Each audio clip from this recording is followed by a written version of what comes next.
Monsieur le Président, cher Franck Guéry, chers amis de l'immobilier qui êtes ce soir rassemblés, quel anniversaire, mes enfants, hein, 25 ans. Quand il y a 25 ans, nous avons créé ces pierres d'or avec Valérie Garnier, nous étions un petit peu moins nombreux et la profession était peut-être un peu moins structurée qu'elle n'est aujourd'hui. Et nous n'avions pas encore l'honneur de recevoir des personnalités aussi éminentes que celles que nous recevons ce soir. Et je voudrais d'abord, en votre nom, dire un immense merci. D'abord à Monsieur Bernard Arnault qui a accepté d'être présent à cette soirée et qui nous fait beaucoup d'honneur en venant ici face à toute cette galaxie immobilière réunie, et c'est pour nous une grande joie de le recevoir ce soir. Et puis c'est aussi un grand honneur et une grande joie de recevoir peut-être le plus grand architecte de notre temps, disons un des plus grands architectes de notre temps, des plus grands maîtres de notre temps, qui est Monsieur Franck Guéry. Et je voudrais vraiment le remercier aussi beaucoup de sa présence ce soir parmi nous, qui nous fait un immense plaisir, parce qu'on fait partie des fans, notamment de la Fondation Louis Vuitton, où on admire son travail très régulièrement grâce aux expositions formidables qui y sont organisées tout au long de l'année. Alors je ne vais pas être très long parce que je sais que vous avez envie que d'autres que moi parlent ce soir, mais je voudrais vous dire un grand merci de votre fidélité, un grand merci à nos partenaires qui nous permettent d'organiser cette soirée. C'est grâce à eux que nous pouvons être là ce soir et je voudrais les en remercier à nouveau. Merci de leur fidélité et puis merci à vous tous d'être là, parce que 25 ans, ça se fête. Donc même si la conjoncture est un petit peu difficile pour le monde de l'immobilier, ou en tout cas un peu complexe, eh bien je pensais qu'il fallait quand même fêter cet événement, et de très très belle manière. Donc sans tarder, nous allons commencer. Je voudrais que nous ayons tous à l'esprit que tous les nommés qui vont se succéder ce soir, eh bien, sont des professionnels LES d'immense qualité, qui méritent tous de gagner, mais il y aura un seul vainqueur ou une seule vainqueuse, je ne sais pas quel est le féminin, par catégorie, mais en tout cas, ils méritent tous notre admiration dans le cadre de la belle devise du Cercle Pierre d'Or, qui est, comme vous le savez, excellence et réussite. Et je crois que ce soir, il n'y a pas besoin d'en dire davantage. Donc, je vais sans tarder et me taire, parce que vous en avez assez de m'entendre, et je vais appeler, pour remettre la pierre d'or des 25 ans, qui est une pierre d'or exceptionnelle, qui ne sera remise qu'une seule fois, puisque l'année prochaine, ce sera la 26e année. J'appelle Éric Donnet, qui est bien sûr le président de Groupama Immobilier, qui est avec nous. On l'applaudit.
Oui, l'excellence, cher Eric, ça vous dit quelque chose. Et puis Carmen, moi quand j'entends Carmen, je suis toujours enthousiasmé.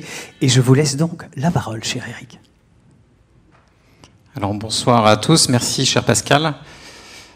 Monsieur le Président, directeur général du groupe LVMH, ce film illustre en fait une restructuration d'un immeuble qui a été conçu par la famille Guerlain et qui est restructuré par Groupama. Alors, ce qui nous réunit ce soir, tous ici, pour les 25 ans des Pierres d'Or, excellence et réussite, c'est la contribution de l'ensemble de ces acteurs économiques à fabriquer la ville, mais dans un souci permanent de créer de la beauté dans nos villes. Alors, qu'est-ce que la beauté d'une ville? En fait, ce qui fait la beauté d'une ville, c'est justement le temps. Et le temps, nous sommes les dépositaires souvent inconscients d'un héritage qui nous est légué par tous ceux qui ont œuvré en fait à la transformation de nos villes sur une échelle plus grande que celle de leur vie. Et c'est vrai que quand on marche dans les rues de Paris, on a vraiment le droit et peut-être le devoir d'éprouver un sentiment de fierté, un immense sentiment de reconnaissance à tous ceux qui ont contribué à fabriquer cette beauté. Alors la personnalité que nous honorons aujourd'hui, c'est un homme qui toute sa vie a su chérir, préserver, magnifier cet héritage des siècles passés, mais qui finalement a eu un souci assez équivalent, voire supérieur, de construire un héritage à tous ceux qui lui succéderont dans les âges, et un héritage, un legs à nos enfants, mais bien au-delà, aux enfants de nos enfants. Cette personnalité, vous l'avez compris, nous l'avons accueilli, c'est M. Bernard Arnault, président directeur général du groupe de luxe LVMH, que je vous propose une nouvelle fois d'applaudir. Absolument.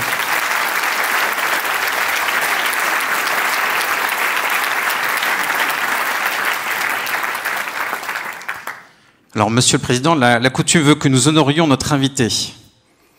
Mais c'est un petit peu un retournement de situation ce soir, puisque ce soir, c'est vous qui nous honorez par votre présence, et c'est vous qui nous faites un cadeau. Monsieur Arnault, vous avez souhaité que cette pierre d'or vous soit remise par un ami, un génie. Un ami parce que vous avez travaillé ensemble pendant plus de 10 ans. Une décennie pour réaliser une œuvre monumentale. La Fondation Louis Vuitton. C'est de ce travail, de cette décennie, qu'est née une amitié, une complicité intellectuelle qui vous réunit, rare. Vous êtes un génie assurément, et la Fondation Louis Vuitton, elle seule, en atteste. C'est un chef-d'œuvre d'audace,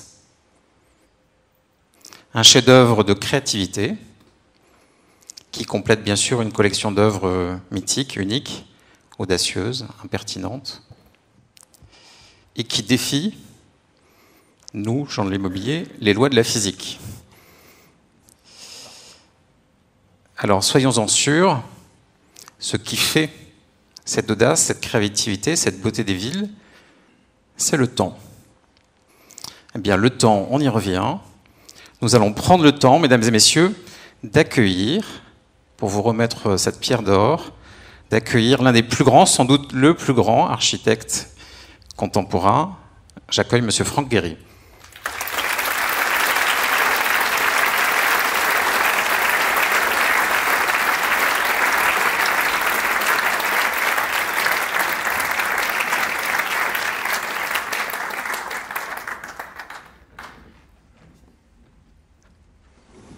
I made some notes, forgive me.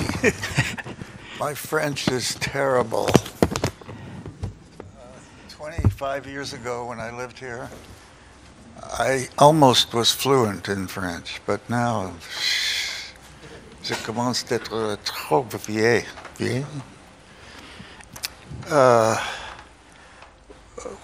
Working with Bernard Arnault is something of a pleasure, I can tell you.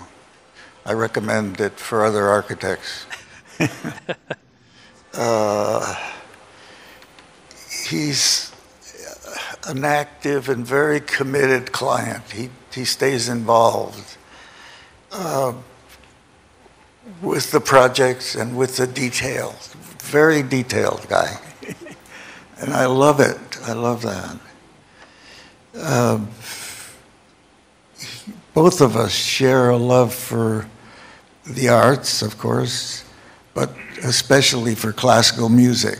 So when we work on a project together, even the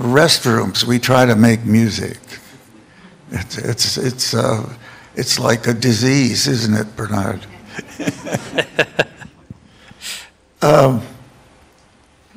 He has a gentle smile when you meet him, when you work with him, which is encouraging. It's very encouraging, and he does give very clear and precise messages to work with. So he's not shy about getting involved, and I love that. I love working with him that way.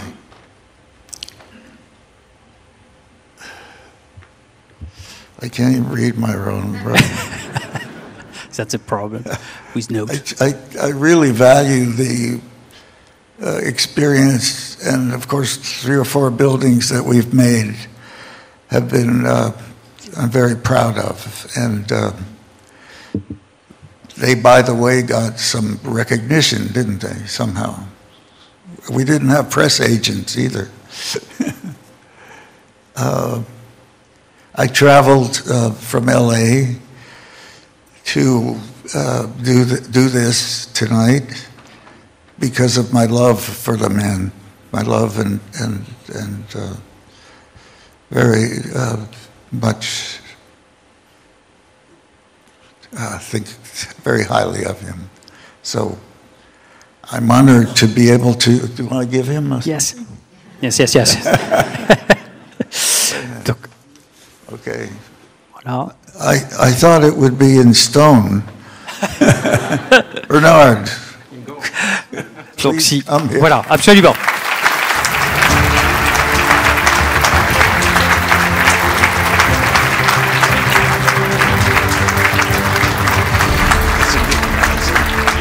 A great honor to present this to you. Thank you very much. I thought it would be stone, but gold.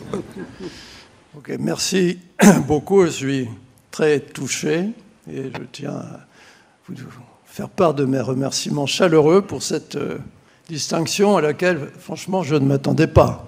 Hein, parce que j'ai quitté l'immobilier il y a de nombreuses années. Mais néanmoins, pour 3 raisons en particulier, je suis très touché ce soir. D'abord,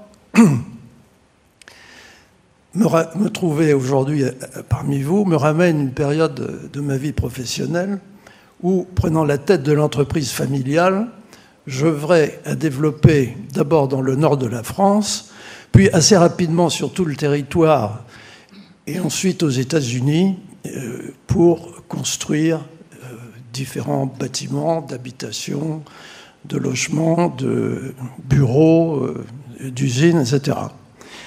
Et de cette époque, il reste d'ailleurs de belles constructions au bord de la Méditerranée. Vous vous rappelez de la publicité, peut-être certains d'entre vous. On peut la chanter, mais Monsieur le Président. Voilà, qui avait été lancée par un de mes collaborateurs que vous connaissiez bien. C'était Michel Lefebvre, qui était formidable. Malheureusement, il nous a quittés beaucoup trop tôt. Et donc, je pense que les habitants, les acheteurs vivent heureux dans ces emplacements, et c'est sans doute l'essentiel. Bon, je n'exerce plus depuis quelques années, comme vous le savez sûrement, cette profession, mais c'est dans cette activité que j'ai perçu tout le potentiel qu'il y avait de combiner l'esprit d'entreprise et la créativité pour arriver à des produits d'immobilier en particulier qui se vendaient beaucoup mieux parce qu'ils comportaient cette créativité, cette invention qui en faisait des choses différentes. Alors la deuxième raison, c'est, vous connaissez, le parcours architectural des maisons du groupe LVMH, nos maisons qui rayonnent dans le monde de l'énergie produite par la rencontre entre leur histoire et l'innovation, la créativité, qui leur permettent, à partir des gestes hérités du passé et de la création des designers, d'inventer des formes nouvelles, mais qui ont cette légitimité historique qui en explique le succès. Certaines de nos maisons, d'ailleurs, ont un patrimoine architectural assez inestimable qui remonte jusqu'au Moyen-Âge. Par exemple, à Yquem ou en Champagne. C'est assez frappant. Et depuis plus de 3 décennies, nous avons, avec elle, parcouru une bonne partie des siècles et tous les styles. On a essayé de faire renaître des bâtiments, des lieux qui, sans notre groupe, n'existeraient peut-être plus. Et on a essayé d'augmenter le patrimoine commun de ces édifices qui marquent à la fois l'histoire du goût, de la beauté. Il en est de même, d'ailleurs, puisque aujourd'hui c'est très très important dans tout ce que l'on fait, de la recherche permanente de la qualité environnementale et de la lutte contre le réchauffement climatique. Mais je ne reviendrai pas là-dessus aujourd'hui.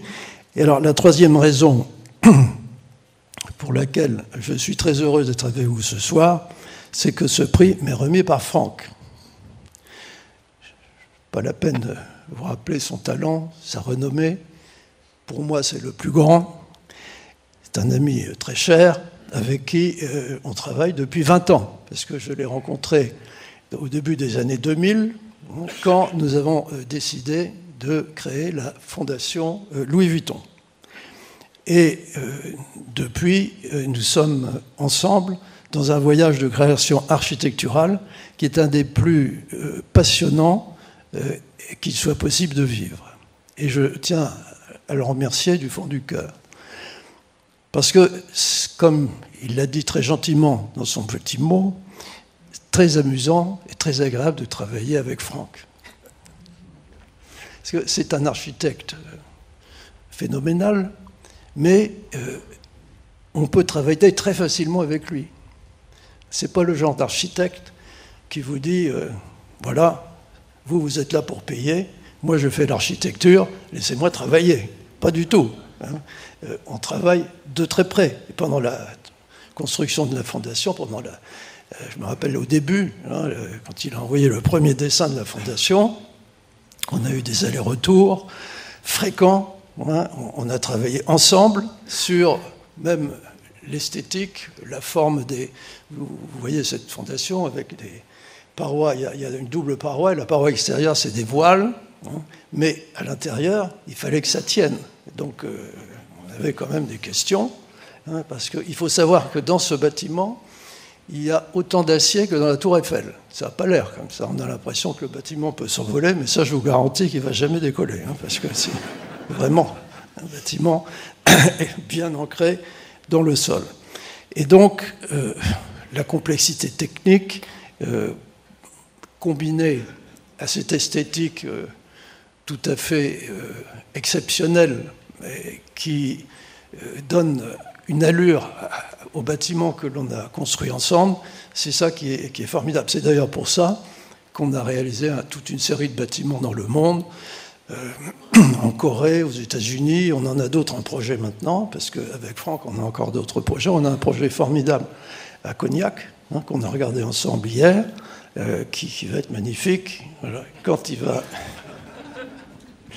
va être construit, il faut absolument aller le visiter, et ça ne va pas être avant quelques années, parce que c'est un bâtiment magnifique, mais là aussi, pas forcément simple à construire, avec du cuivre à l'intérieur. Enfin, je ne peux pas le décrire, c'est assez exceptionnel.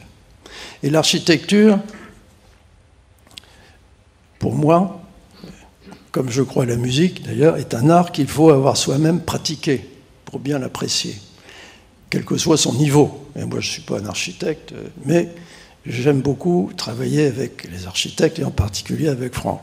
Rien ne remplace, moi j'étais dans l'immobilier, donc au tout départ de ma carrière, d'avoir soi-même sélectionné des terrains, soi-même tracé des plans. Ça m'est arrivé. Je travaillais avec mon père, hein, je dessinais des maisons. Hein. Aujourd'hui, je dessine plutôt des sacs à main. Enfin, bon, c'est quand même... ça peut... la clé de la réussite est un peu la même. Et ensuite, ça permet d'apprécier et de comprendre la puissance et le talent d'un architecte de génie et d'une construction d'exception. De même qu'on peut comprendre, quand on travaille avec des grands créateurs, je connaissais très bien par exemple Karl Lagerfeld, avec qui j'étais aussi très ami, quand on travaillait avec lui, qui était génial, dans un autre domaine, on comprenait sa réussite exceptionnelle. Nous avons fait, pour le groupe, de nombreux projets. Nombreux architectes aussi ont fait briller nos maisons dans des lieux sur la planète. Par exemple, la tour LVMH de New York, le chai du château Cheval Blanc, ou la maison Dior à Séoul, ou celle qui est en train de se terminer à Genève, avec Christian de Porzampar. Très très beau projet aussi, des projets magnifiques. À Paris, moi, je ne vais pas m'étendre sur la fondation, il y a la Samaritaine aussi. C'est juste pour dire qu'à Paris, c'est pas facile quand même. Là, je crois que tout le monde est d'accord avec vous, M. Brizy. Parce que même quand on est soutenu par la ville de Paris ou par le gouvernement, on n'est pas au bout de nos peines. Enfin, vous devez le savoir pour un certain nombre d'entre vous. La fondation, ça nous a pris 10 ans. Entre le moment où on a commencé, Franck a fait les premiers coups de crayon, et l'inauguration, c'était en 2014, ça nous a pris une bonne dizaine d'années. Le projet est arrêté, on avait des procès, des associations. Alors on se demandait toujours ce qu'ils voulaient. Quelquefois, d'ailleurs, ils donnaient le chiffre, mais on a toujours... On devine parfois. D'accord, on a toujours refusé, parce que j'ai toujours dit à mes collaborateurs, il ne faut surtout jamais se lancer là-dedans, donc il vaut mieux avoir un procès. La Samaritaine, c'était un peu pareil. Et finalement, procès, tribunal administratif, conseil d'État, enfin, c'est incroyable. Ceci dit, aux États-Unis, c'est pas simple non plus. Voilà. Bon. Pour d'autres raisons, je vais pas m'étendre là-dessus, mais tout ça pour dire qu'on a beaucoup de projets. La Samaritaine avec formidable architecte japonaise, j'ai toujours un peu de mal avec son prénom, Kazuyo Sejima, qui a fait aussi quelque chose de formidable. Et puis évidemment, mon ami Peter Marino, à l'intérieur de l'hôtel, à l'intérieur de la boutique Tiffany, l'immeuble Tiffany à New York, etc. Et certains hôtels conçus aussi avec un grand architecte français que j'aime beaucoup, qui est Jean-Michel Villemotte. Voilà. Tous ces projets ont été faits pour le groupe autour d'un mot qui résume un peu notre objectif, c'est le mot accueillir. Accueillir nos clients dans nos boutiques, nos hôtels, accueillir nos collaborateurs dans les ateliers ou dans les bureaux, qu'on a quasiment tous fait dessiner par des grands architectes, accueillir les invités de nos maisons dans le formidable patrimoine historique que l'on rénove. Le château d'Yquem, quand on l'a repris, était très dangereux de monter au premier étage parce qu'on pouvait passer à travers, et donc il a fallu le restaurer. Et ou les étudiants qu'on accueille dans le campus Jean Arnaud, dont je vous parlais tout à l'heure, à Roubaix, que l'on a restauré, qui se trouve dans les bureaux que mon père avait construits à l'époque. Voilà. Et je veux dire aussi que dans tout ce long chemin de construction et de passion pour l'architecture, j'ai toujours été accompagné par les dirigeants de nos maisons, passionnés autant que moi par l'architecture, et tout particulièrement Christian Rennes, architecte qui travaille à mes côtés pour l'exécution et la réalisation des projets, et dont la tâche a été immense, c'est de réaliser ce rêve architectural et transformer en réalité toutes ces idées formidables qui, notamment, ont été conçues par Franck. Et à la Fondation, c'est lui qui explique en grande partie le fait qu'on soit arrivé où on en est aujourd'hui avec ce bâtiment qui va bientôt avoir accueilli quand même plus de 10 millions de personnes depuis son ouverture. Voilà. Au moment, donc, mon cher Franck, où vous me remettez cette pierre d'or, je me rappelle de chaque degré de l'ascension architecturale qu'on avait traversée ensemble. Et je ne me lasserai jamais de contempler votre œuvre, ni celle à venir, puisqu'on a encore beaucoup de projets. Voilà, et juste un mot pour conclure sur le cœur historique de Paris, où la cathédrale Notre-Dame poursuit sa reconstruction, pour vous dire que, au nom de ma famille et du groupe, je suis très fier que sa courbure, tout ce que l'on a apporté à cette grande œuvre de restauration d'un monument qui appartient au patrimoine de l'humanité, soit finalement prévu pour être terminé à la fin de l'année prochaine. Voilà, merci beaucoup et très heureux d'être là avec vous. Merci.